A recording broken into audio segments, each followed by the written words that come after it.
গাড়িটা ছিল আমার ইমোশন। দীর্ঘ 3 বছর যাবত এই গাড়িটা আমার পাশে, আমার কাছেই ছিল আমার সৌদি আরবের লাইফে।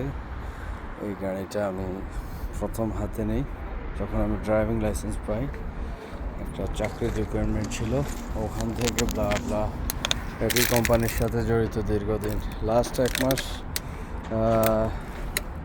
এপ্রিল মাস 25 এপ্রিল মাসে আমার টোটাল কোনো কাজ ছিল না, আমাদের প্রজেক্ট ক্লোজ হয়ে গেছে।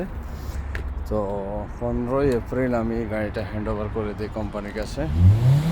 10-15 দিন আমি রিয়াদ ছিলাম, বলছি যে দেখো আমি এদিকে ঘুরবো, গাড়ি এখন দিব না। কোম্পানি বললো কোনো ইস্যু নাই। আলহামদুলিল্লাহ আমার কোম্পানিটা অনেক ভালো।